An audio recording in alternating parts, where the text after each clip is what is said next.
अस्सलाम वालेकुम। आज जो हमने ड्रग स्टार्ट करनी है वो है आपकी फाइजोस्टिगमीन। फाइजोस्टिगमीन जो आपकी ड्रग है वो है आपकी इनडायरेक्ट एक्टिंग रिवर्सिबल।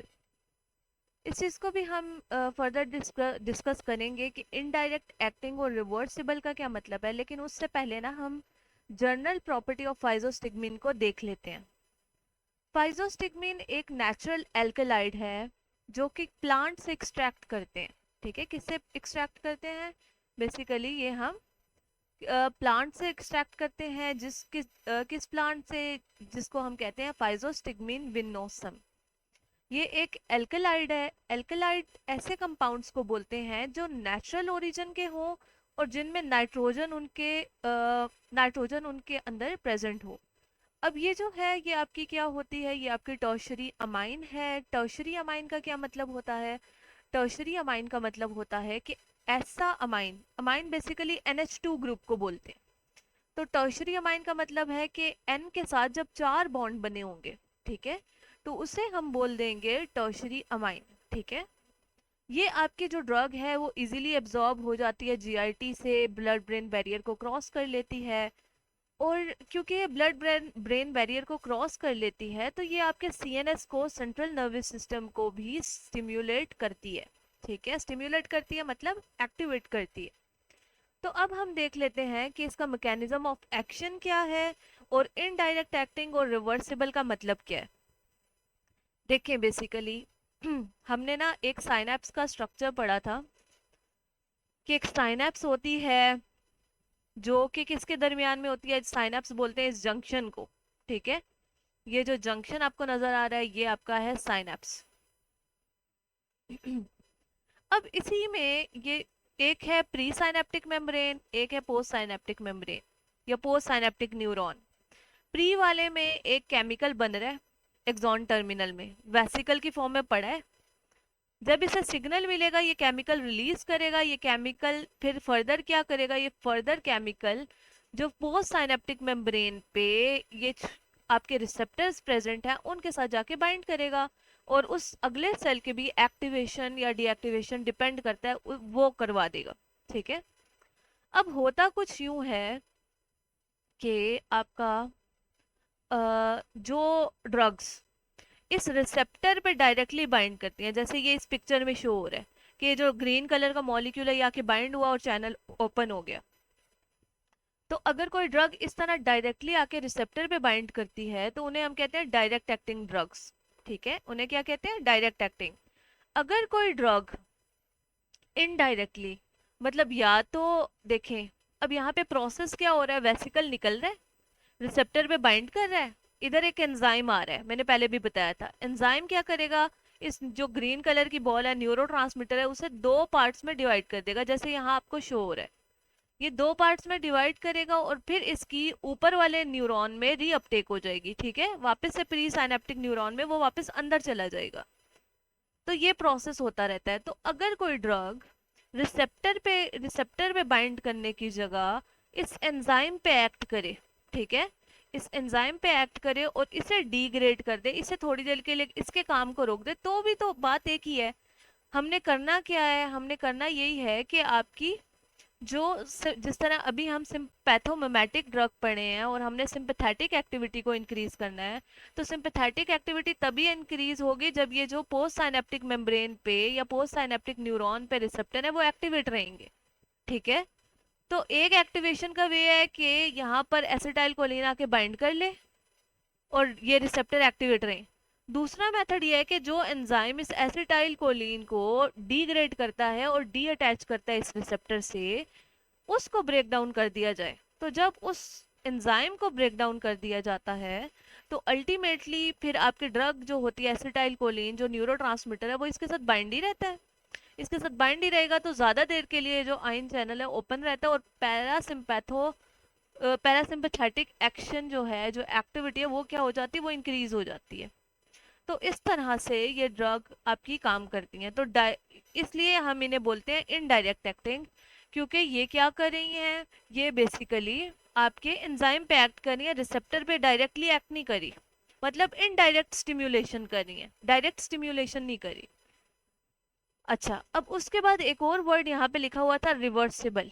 ठीक है, अब देखिए एंजाइम का ना हमने पहले भी आपका स्ट्रक्चर स्टडी किया हुआ है। हमने बोला था कि एंजाइम्स जो होते हैं ना बेसिकली बायोलॉजिकल प्रोटीन्स होती हैं, ये स्पीड अप करते हैं केमिकल रिएक्शन को।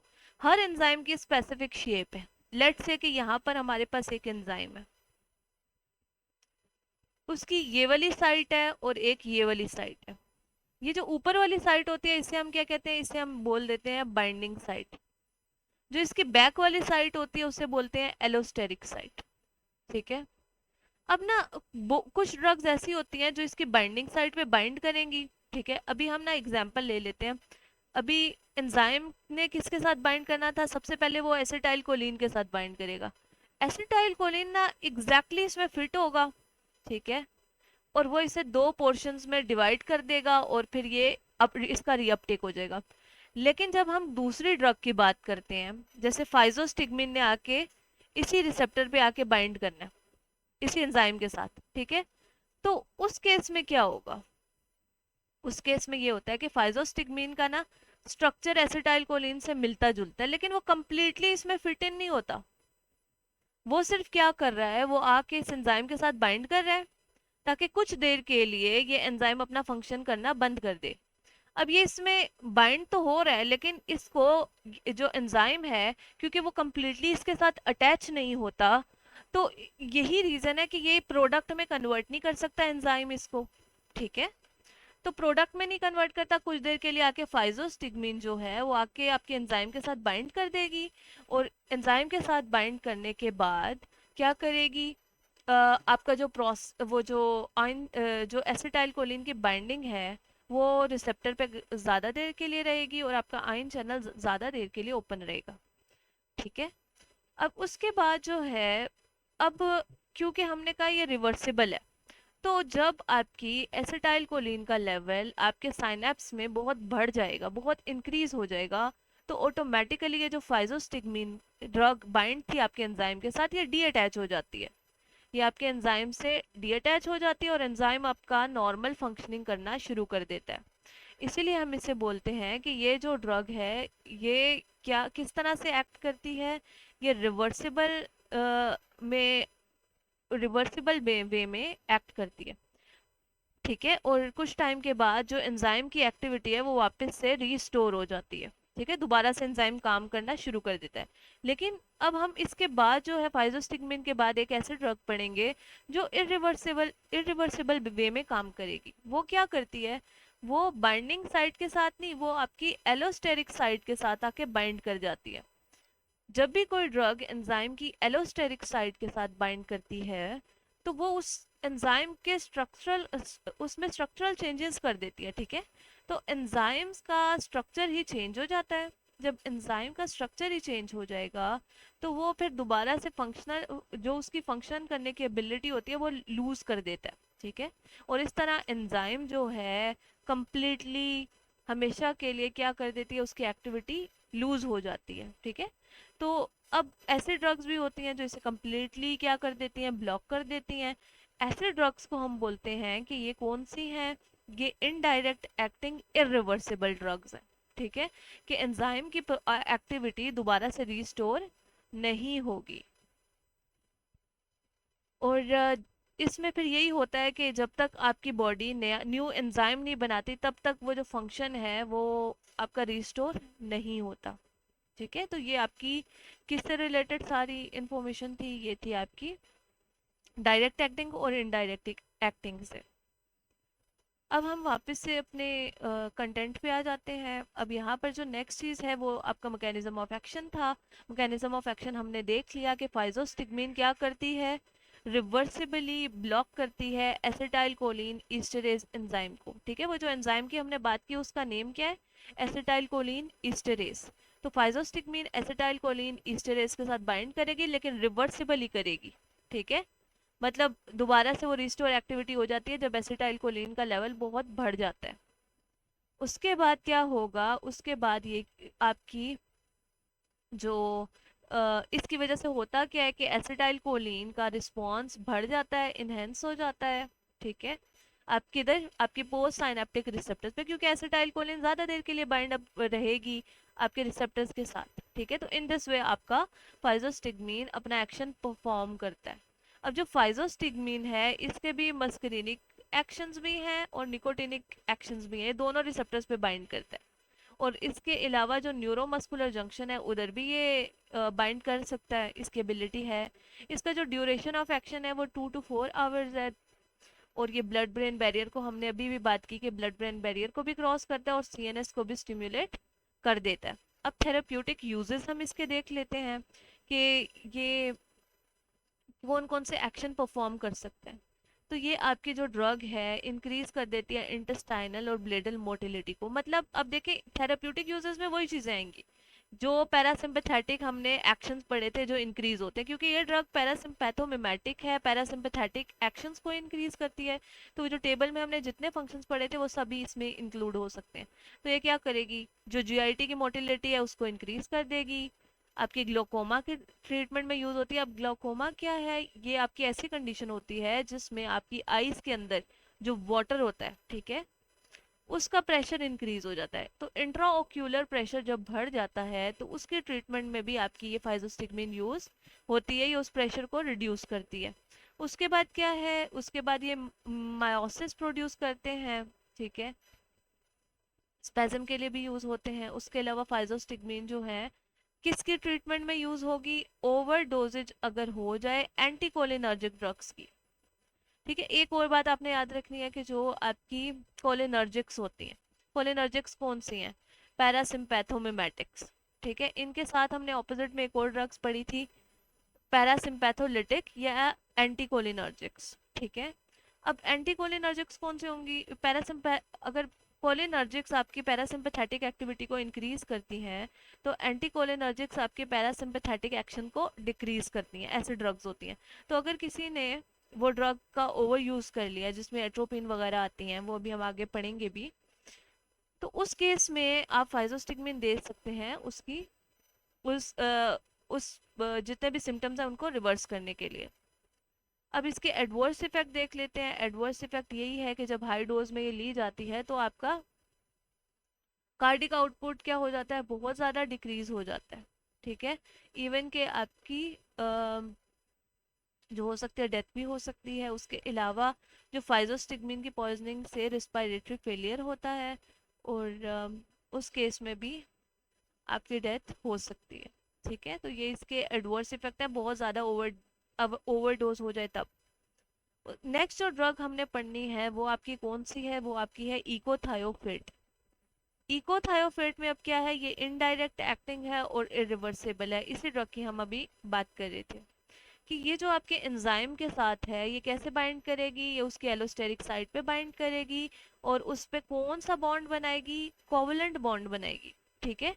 कोवलेंट बॉन्ड जो होता है वो स्ट्रॉन्ग बॉन्ड होता है और वो हमेशा के लिए आपकी एंजाइम की जो एक्टिविटी है उससे करवा देती है, उससे लॉस्ट करवा देती है। अब ये जो आपकी इकोथायोफेट है ये किस ग्रुप में आता है, ये सिंथेटिक ऑर्गेनोफॉस्फेट कंपाउंड में आता है। ऑर्गेनोफॉस्फेट कंपाउंड कौन से होते हैं, ऑर्गेनोफॉस्फेट कंपाउंड वो होते हैं जिनमें फॉस्फेट ग्रुप प्रेजेंट हो और जो जिनमें कार्बन की चेन्स भी हों, ठीक है। तो इन ऐसे कंपाउंड्स को हम कहते हैं ऑर्गेनोफॉस्फेट कंपाउंड्स। अब ये जो है आपकी क्या करती है, एसिटाइल कोलिन ईस्टरेज, ठीक है। एसिटाइल कोलिन ईस्टरेज के साथ ये क्या कर जाती है, ये बाइंड करती है रिवर्सिबली और फिर आपके लॉन्ग लास्टिंग इंक्रीज कर देती है एसिटाइल कोलिन के एक्शन को, ठीक है। अब मैकेनिज्म इसका क्या है, वही कोवलेंट बॉन्डिंग होगी और एंजाइम परमानेंटली क्या हो जाएगा, इनएक्टिवेट हो जाएगा। अब इसमें रिस्टोरेशन पॉसिबल नहीं है, ठीक है। रिस्टोरेशन तभी पॉसिबल है कि अगर आपका न्यू एंजाइम आपकी बॉडी बना लेती है, वरना आपकी एक्टिविटी रिस्टोर नहीं हो सकती। अच्छा, अब इसमें जो है वही आगे एक्शन में भी वही बात लिखी है कि एसिटाइल कोलिन को जो डिग्रेड करता है वो एसिटाइल कोलिन इस्टरेज है और इकोथायोफेट बेसिकली उसी को ब्लॉक कर देती है।